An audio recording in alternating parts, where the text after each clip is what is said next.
आज जो क्वेश्चन हम कर रहे हैं ये change in profit sharing ratio से है और इस क्वेश्चन में हमारे पास तीन पार्टनर ए बी सी और उसके साथ उनका हमारे पास क्या क्या गिवन है, ओल्ड रेशियो गिवन है जो कि है 3:2:1, साथ ही साथ इनका हमें न्यू रेशियो भी गिवन है एबीसी का जो कि कहते हैं इक्वली होगा। इक्वली का मतलब क्या हुआ, 1:1:1। अब इस क्वेश्चन में हमें करना क्या है, इस क्वेश्चन में हमें बनाना है revaluation account, partners capital account और बैलेंस शीट। तो चलो मिलकर हम फटाफट से तीनों बनाएंगे, लेकिन सबसे पहले हमारे पास जो रहेगा वो रहेगा रीवैल्यूएशन बनाने का। ठीक है, तो हम क्या करते हैं, उसके लिए हमें एडजस्टमेंट पढ़नी पड़ेगी। रीवैल्यूएशन में हमें एक चीज जो मैं आपको बता रहा हूं उसे नोट कर लीजिए, रिवैल्यूएशन अकाउंट में सिर्फ एसेट और लायबिलिटीज आती हैं। एसेट और लायबिलिटीज में कोई भी वैल्यू अगर इंक्रीज या डिक्रीज हो रही है वो हम यहाँ पे मेंशन करते हैं। ठीक है, यहाँ पर गुडविल हो गया, जनरल रिजर्व हो गया, इस तरह की एंट्री नहीं आएंगी। ठीक है, तो चलिए आगे करते हैं। तो पहली एंट्री जो हमारे पास वो है goodwill of the firm valued at 1,50,000। तो ध्यान से सुनिएगा और नोट कर लीजिएगा जो जो मैं आपको बता रहा हूं। गुडविल अगर लिखा है हमारे पास तो गुडविल रिवैल्यूएशन में एडजस्ट नहीं होता है, गुडविल एडजस्ट होगा पार्टनर्स कैपिटल अकाउंट। और पार्टनर्स कैपिटल अकाउंट कब बनेगा, जब हम क्या कर लेंगे, रिवैल्यूएशन अकाउंट को बना लेंगे। तो रिवैल्यूएशन अकाउंट बनाने के बाद आएगा पार्टनर्स कैपिटल अकाउंट में। तो अभी तो गुडविल का हमारे पास कोई भी काम नहीं है, तो हम क्या करते हैं, इसे स्किप करते हैं। नेक्स्ट आ जाते हैं, land will be revalued at 80,000। कह रहे हैं हमारी जो लैंड की कीमत है वो क्या हो गई, रीवैल्यू हो गई। कितनी हो गई, 80,000 हो गई। तो पहले वाली वैल्यू चेक कर लेते हैं, भाई पहले हमारी लैंड की वैल्यू क्या हुआ करती थी। तो लैंड में हम गए, यानी कि हमारी बैलेंस शीट में हमने देखा कि लैंड कहाँ लिखा है, तो हमने देखा कि एसेट साइड में लिखा है। पहले हमारे लैंड की कीमत कितनी थी, 50,000 थी। अभी प्रेजेंट में कितनी है, प्रेजेंट में इसकी जो वैल्यू हो गई 80,000 हो गई। हमें फायदा हुआ ना नुकसान, हमारी एसेट बढ़ गई, हमें हो गया फायदा।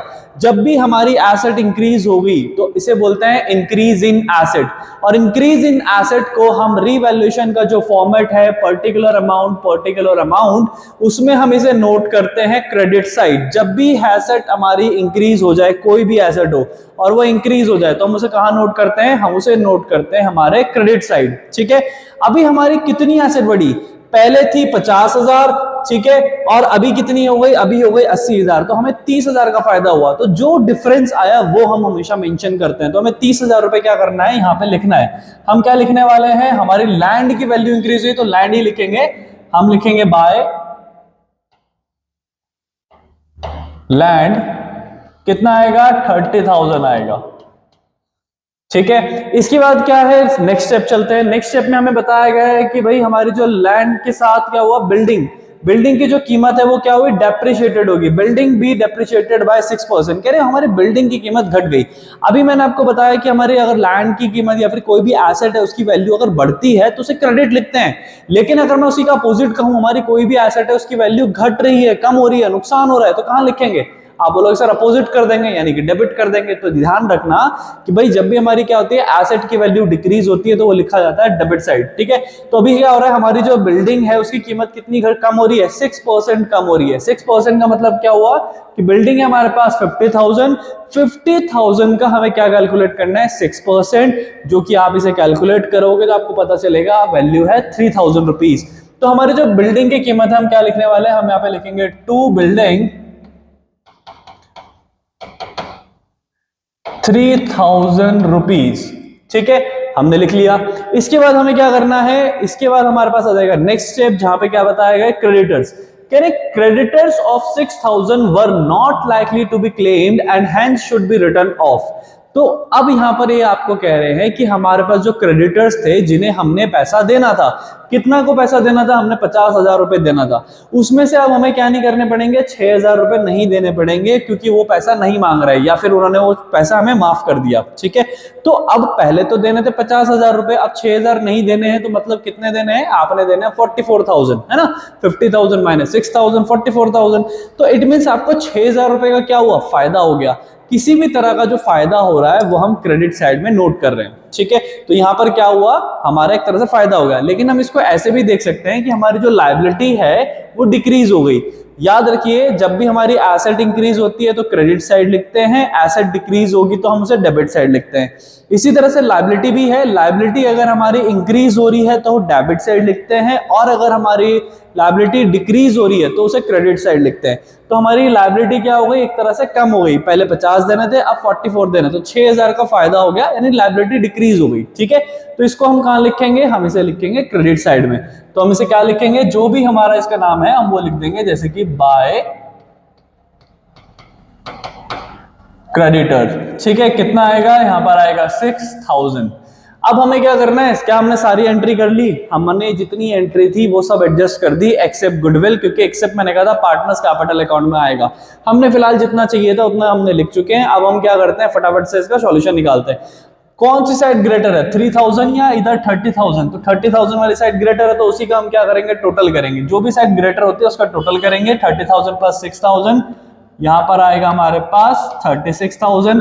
जो भी साइड ग्रेटर है उसी साइड का बैलेंस दूसरी साइड भी लिखा जाएगा, हम यहाँ पे भी लिख रहे हैं 36000। अभी हमारे पास क्या है, ये बैलेंस है 36000 और इधर डेबिट में कितना है 3000। अब हम 36 में से ग्रेटर साइड से अपोजिट साइड को माइनस करते हैं। ग्रेटर साइड से अपोजिट साइड को माइनस करेंगे तो कितना आएगा, हमारे पास आएगा 33000। ठीक है, अभी हमारे पास जो वैल्यू आ गई, ये आ गई हमारा प्रॉफिट। डेबिट साइड में अगर आपका आंसर आ रहा है तो इट मींस आपका प्रॉफिट आ रहा है। तो अब क्या करेंगे, इस प्रॉफिट को, कंपनी में प्रॉफिट हुआ है भाई, क्या करेंगे, किसका अधिकार है इस पे, पार्टनर्स का अधिकार है, इसको बांट देंगे। किस रेशियो में बांटेंगे, रेशियो हमारे पास पहले से गिवन है 3:2:1, हम इसको बांटते हैं फटाफट से। तो यहां पर हमें क्या करना है, यहां पे लिखना है टू प्रॉफिट। ठीक है, किस किस को मिलेगा, 3 पार्टनर है हमारे पास, ए, बी और सी।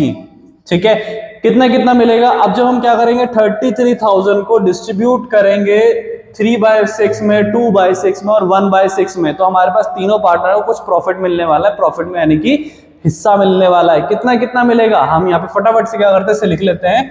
पहले पार्टनर को मिलेगा 16500, फिर इसी तरह से दूसरे पार्टनर का भी हम कैलकुलेट करेंगे, उसके बाद उसको मिलेगा कितना, 11000 रुपए। ठीक है, और तीसरे पार्टनर को मिलेगा 5500।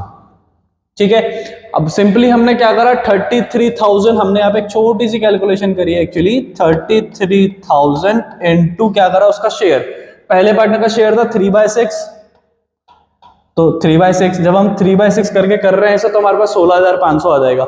इसी तरह से दोबारा करेंगे, यहाँ पे हम 33000 इंटू सेकेंड पार्टनर का शेयर जो कि कितना है 2/6, तो हमने यहाँ पे लिखा 2/6। ठीक है, इसी तरह से तीसरे का निकालेंगे, जब इन्हें सॉल्व करेंगे तो हमारे पास ये वैल्यूज आएंगी। हमने प्रॉफिट निकाल लिया, हमने सब कुछ रिवैल्यूएशन बना लिया। इसके बाद क्या करना है, नेक्स्ट स्टेप आ जाता है हमारे पास partners capital account. Partners capital account में क्या करेंगे भाई, सबसे पहले हमारा काम क्या है, पार्टनर्स कैपिटल अकाउंट का फॉर्मेट को समझना। तो भाई फॉर्मेट आ गया हमारे सामने, फॉर्मेट में कितने पार्टनर है हमारे पास, हमने वो भी देख लिया, हमारे पास 3 पार्टनर है। फॉर्मेट क्या है, पर्टिकुलर, जितने पार्टनर का नाम होगा उनके उतने कॉलम बनेंगे, फिर अगेन पर्टिकुलर उतने पार्टनर का नाम। इसमें 2 साइड है हमारे पास, एक डेबिट साइड है, एक क्रेडिट साइड है। अभी हमें क्या करना है, अभी हमें सिंपली सबसे पहले हमारे पास पार्टनर्स कैपिटल अकाउंट है, तो पहला स्टेप क्या होना चाहिए, पार्टनर्स कैपिटल अकाउंट बना रहे हैं तो पार्टनर्स की कैपिटल लिखना हमारा काम है। पार्टनर्स की कैपिटल कितनी है, कैसे पता चलेगा, हमारे पास क्वेश्चन में पहले से कैपिटल गिवन है। अगर हम क्वेश्चन में आए और बैलेंस शीट को चेक करें तो यहाँ पे हमें पता चलेगा 3 पार्टनर हैं और तीनों की यहाँ पे कैपिटल गिवन है। अब हमारा काम क्या है, जो भी पार्टनर्स की कैपिटल है, हम क्या बना रहे हैं इस वक्त, एक पार्टनर्स कैपिटल अकाउंट बना रहे हैं, यानी कि एक लेजर बना रहे हैं। जब भी हम एक लेजर से दूसरे लेजर में एंट्री लेके जाते हैं तो वो हमेशा क्रॉस हो जाती है। ठीक है, यहाँ पे कहां पर है ये वैल्यू, यहाँ पर ये वैल्यू एक तरह से डेबिट साइड में, लायबिलिटी में है, यानी कि एक तरह से डेबिट साइड में, तो हम इसे लेकर जाएंगे दूसरी साइड में क्रॉस करके। ठीक है, एंट्री क्रॉस होती है एक लेजर से दूसरे लेजर में, ये एक रूल याद रखिएगा। तो अभी जो कैपिटल है हमारे पास 1 लाख रुपीज, 50,000 और 25,000, ये हम कहां लिखेंगे, हमारे पार्टनर्स कैपिटल अकाउंट में। तो पार्टनर्स कैपिटल अकाउंट में हमेशा पहले कैपिटल ही लिखिए, जिसे हम क्या लिखते हैं, बाय बैलेंस बीडी। कितनी कितनी अमाउंट है हमारे पास, 1 लाख है, 50,000 है और 25,000। तो हम यहाँ पे लिख लेते हैं फटाफट से 1 लाख, फिर है हमारे पास 50,000, फिर है हमारे पास 25,000। ठीक है, अब हमें क्या करना है, अब हमारे पास आएगा नेक्स्ट स्टेप। नेक्स्ट स्टेप में हम क्या करें, हमें यह देखना है कि पार्टनर्स में क्या क्या चीज डिस्ट्रीब्यूट हो सकती है। इस क्वेश्चन में हमारे पास ऐसी क्या क्या चीज है जो पार्टनर्स में डिस्ट्रीब्यूट हो सकती है, 2 चीजें। ठीक है, एक तो जो पहले से जनरल रिजर्व दे रखा है वो, और इसके अलावा जो हमें गुडविल दी थी वो हम डिस्ट्रीब्यूट कर सकते हैं, ठीक है। लेकिन जब भी हमारे पास क्या लिखा हो, गुडविल ऑफ द फर्म ही लिखा हो, तो हम हमेशा इसे गेनिंग और सेक्रीफाइसिंग में डिस्ट्रीब्यूट करते हैं। तो पार्टनर्स कैपिटल अकाउंट में इसकी एंट्री आएगी जरूर, लेकिन गेनिंग और सेक्रीफाइसिंग में। इसके बाद और क्या बढ़ सकता है, हमारे पार्टनर्स को कुछ प्रॉफिट हुआ था जब हमने क्या बनाया था, हमने रिवैल्यूएशन अकाउंट बनाया था, तो वहां पे कुछ प्रॉफिट हुआ था। वो जो प्रॉफिट हुआ था अगर आपको याद हो तो वो हमने कहां लिखा था, हमने लिखा था डेबिट साइड। अब ये जो प्रॉफिट है ये होगा ट्रांसफर, ये जाएगा कैपिटल अकाउंट में। तो मैंने कहा था एक लेजर से जब दूसरे लेजर में एंट्री जाएगी तो वो क्या होगा, क्रॉस होगा। यानी कि यहाँ पे डेबिट में लिखिए तो यहाँ पर कहा आ जाएगी, क्रेडिट में आ जाएगी। कितना कितना अमाउंट आएगा, पार्टनर्स के साथ फटाफट से क्या करते हैं, क्रॉस करके लिख लेते हैं। भाई हमारे पास यहाँ पे हम क्या लिखने वाले हैं, अब हमारे पास हम पहले तो रिवैल्यूएशन का प्रॉफिट लिखते हैं, तो यहाँ पे लिखेंगे बाय रिवैल्यूएशन प्रॉफिट। कितना कितना प्रॉफिट हुआ था, अब जो पहला पार्टनर था उसे 16,500 का प्रॉफिट हुआ था, ठीक। फिर दूसरा पार्टनर था उसे कितने का प्रॉफिट हुआ था, जब हमने क्वेश्चन करा था हमें पता चला था कि भाई 11,000 का प्रॉफिट हुआ था, ठीक है। फिर लास्ट वाला जो पार्टनर था उसे 5,500 यानी 5,500 का प्रॉफिट हुआ था। अब और क्या बटेगा, अभी मैंने आपको बताया जनरल रिजर्व भी बटेगा। जनरल रिजर्व पार्टनर्स में डिस्ट्रीब्यूट होता है, तो जनरल रिजर्व को भी क्या करेंगे, ये डेबिट साइड है तो इसे क्रेडिट साइड लेके जाएंगे, लेकिन किस रेशियो में डिस्ट्रीब्यूट करना है, इसे हमें ओल्ड रेशियो में डिस्ट्रीब्यूट करना है, ठीक है। जनरल रिजर्व को हम क्या करते हैं, ओल्ड रेशियो में डिस्ट्रीब्यूट करते हैं। तो हम यहाँ पे क्या लिखने वाले हैं, बाय GR, ठीक है। अभी हमने बाय GR लिख लिया। अब हमें क्या करना है, हमें इसे डिस्ट्रीब्यूट करना है। किसको करना है, हमारे पास जो 30,000 बिल्स पेबल है, जनरल रिजर्व है 30,000, तो 30,000 को डिस्ट्रीब्यूट करेंगे। तो 30,000 को किस रेशियो में करेंगे, हमारे पास 3/6, 2/6 और 1,000। तो हमारे पास क्या अमाउंट आएगा, हमारे पास जो अमाउंट निकल कर आएंगे वो आएंगे 15,000, 10,000 और 5,000, है ना। तो हम यहाँ पे फटाफट से लिख लेते हैं। यहाँ पर आएगा 15,000, फिर आएगा हमारे पास 10,000, फिर आएगा हमारे पास 5,000, ठीक है। इस तरह से हमने कर लिया। अब हमारा नेक्स्ट स्टेप क्या रहेगा, अब हमारा नेक्स्ट स्टेप है कि हमें क्या करना है, गुडविल को लिखना है, ठीक है। तो गुडविल की हम क्या करते हैं, फटाफट से कैलकुलेशन करते हैं ताकि हम इसे समझ पाए, ठीक है। तो चलिए हम गुडविल की फटाफट से कैलकुलेशन करते हैं।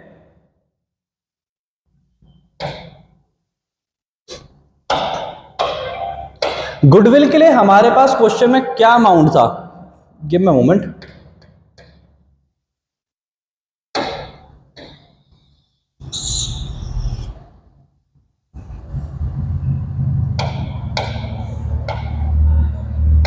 चलिए गुडविल के लिए हमारे पास क्वेश्चन में क्या अमाउंट था, इन्होंने कहा था कि भाई जो गुडविल है फर्म की वो कितनी है, 1,50,000 है। तो जब भी मैंने आपको कहा सिर्फ goodwill of the firm mention है, तो हम इसे क्या करेंगे, हम इसे एडजस्ट करेंगे गेनिंग और सेक्रीफाइसिंग में। तो पर गेनिंग और सेक्रीफाइसिंग में तो निकालना पड़ेगा, तो भाई हम क्या करते हैं, गेनिंग और सेक्रीफाइसिंग फटाफट से निकालते हैं। 3 पार्टनर है हमारे पास, पार्टनर ए जिसका हमारे पास ओल्ड शेयर कितना है, ओल्ड है 3/6 आएगा, ठीक है, 3/6। उसका नया शेयर क्या होने वाला था, कंपनी में कहा था कि नया शेयर होगा इक्वली, ठीक है। तो इक्वल शेयर होने के कारण यहाँ पर क्या आएगा, 1/3। अब हम इसे क्या करेंगे, हम इसे सॉल्व करेंगे। जैसे हम इसे सॉल्व करेंगे तो हमें पता चलेगा यहाँ पर आएगा 1/6। प्लस में आंसर आने का मतलब है, क्योंकि मैंने सेक्रीफाइसिंग मेथड का यूज करा, old share minus new share, और यहाँ पर जो आंसर आया 1/6 आया जो कि प्लस में है। इसका मतलब है कि पार्टनर क्या कर रहा है, सेक्रीफाइस। जब भी पार्टनर सेक्रीफाइस करता है तो मतलब उसकी जो एंट्री आएगी जर्नल एंट्री करते वक्त वो जाएगी क्रेडिट, ठीक है। इसके बाद जो पार्टनर बी है हम उसका भी क्या करेंगे, old share minus new share करेंगे।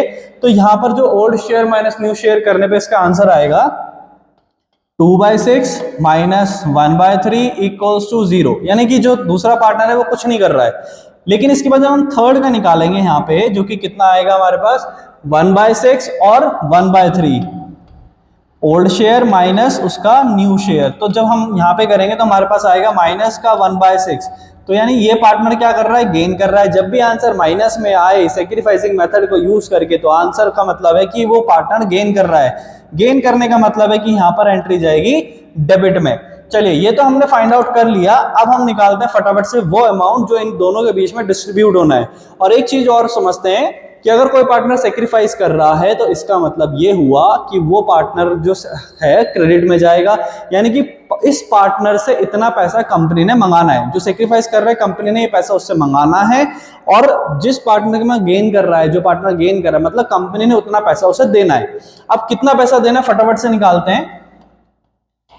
1,50,000 इंटू 1/6, 1/6 किसका भाई, पहले पार्टनर का, कि उससे पैसा कितना मंगाना है। तो हमने क्या करा, उससे पता करने के लिए हमने यहाँ पे कैलकुलेशन करी, हमें पता चला कंपनी ने इससे 25,000 मंगाना है और दूसरे पार्टनर को कितना देना है। तो हमने फिर से कैलकुलेट कर लिया 1,50,000 इंटू 1/6 और पता चलेगा इसको भी कंपनी ने क्या करना है, 25,000 देना है।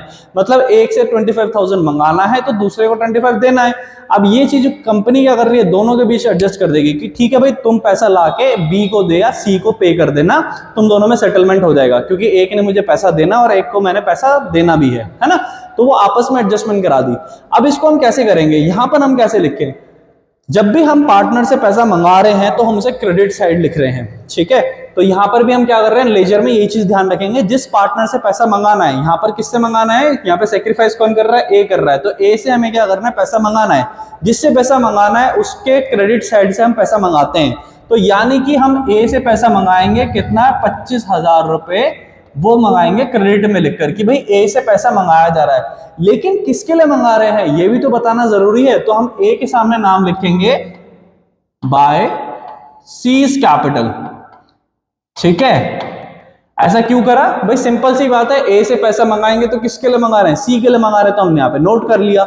अगर हम क्रेडिट साइड से पैसा मंगाते हैं पार्टनर से, तो डेबिट साइड में क्या करते हैं, उस पार्टनर को पे करते हैं। कंपनी ने किस पार्टनर को पे करना है भाई, सी को पे करना है, तो फटाफट से सी के कॉलम में पैसा डाल भी देते हैं। इससे हमने पैसा मंगा लिया और किसको दे दिया, 25,000 हमने सी को दे दिया। लेकिन ये पैसा आया किससे, अब उसका नाम आ जाएगा, यहां पे हम लिखेंगे टू एस कैपिटल, ठीक है। हो करता हूं यहां तक समझ में। अभी हमने क्या करा कि हमने सारी एंट्री लिख ली। अब हमने जो एंट्री लिख ली, अब हमें क्या करना है, उसका टोटल करना है ना। अब हमारे पास जितने हमने एंट्री लिखी क्रेडिट साइड में, और उसे क्या करेंगे, उसका टोटल करेंगे। जो भी साइड ग्रेटर होती है बेसिकली उसका टोटल करते हैं और अपोजिट साइड से माइनस कर देते हैं। तो अभी हम क्या करने वाले हैं, हमारे क्रेडिट साइड का टोटल करने वाले हैं। जो टोटल है हमारे पास वो क्या आएगा, पहला जो हमारे पास ट्रांजेक्शन हुआ ए का, जो हमारे पास पार्टनर है, ठीक है, ए फिर बी और सी, ठीक है। तो ए का जो टोटल आने वाला है वो कितना आने वाला है, ये आने वाला है 1,56,500, ठीक है। तो हम यहाँ पे इसका टोटल करते हैं फटाफट से। तो हमने करा यहाँ पे 1,56,500, ठीक है। हमने यहाँ पे क्या करा, इसका टोटल हमने लिख लिया। इसके बाद हमारे पास क्या आएगा, दूसरे पार्टनर का टोटल आएगा, जो कि कितना आएगा, वो आएगा 71,000 आएगा, ठीक है। इसी तरह से हम लास्ट पार्टनर का भी टोटल करेंगे, उसका पार्टनर का टोटल आएगा 35,500 रुपीज, ठीक है। तो हमने क्या करा, अभी फिलहाल के लिए सारे पार्टनर्स के टोटल हमने लिख लिए, ठीक है। अब हम क्या करेंगे, हम बैलेंस को करेंगे फॉरवर्ड, ठीक है। तो बस हमें छोटी सी चीज यही ध्यान रखनी है, हम बैलेंस को करेंगे फॉरवर्ड और सेम अमाउंट आ जाएगा अपोजिट साइड भी, जो कि कितना आएगा, 1,56,500 रुपीज, फिर आएगा 71,000 रुपीज, फिर इसके बाद आएगा 35,500 रुपीज। और हम क्या करेंगे, डेबिट साइड में जो भी आइटम है उससे माइनस कर देंगे। तो आप देख रहे होंगे डेबिट साइड में तो कोई आइटम है ही नहीं, ए के लिए हमें माइनस करने के लिए, है ना। तो क्या हम ए से कुछ माइनस कर पाएंगे, बिल्कुल भी नहीं कर पाएंगे। तो एज इट इज यही अमाउंट यहाँ पे लिखा जाएगा। लेकिन ये जो अमाउंट बचा, ये बचा हमारे पास to balance CD. Balance CD का मतलब है कि यही नई कैपिटल है हमारे पार्टनर्स की, ठीक है। इससे पहले तक हमारी जो पार्टनर्स की कैपिटल थी वो थी 1,50,000 और 25,000, लेकिन अब से हम जो यूज करेंगे वो ये कैपिटल यूज करेंगे, तो यहाँ पे लिखी जाएगी।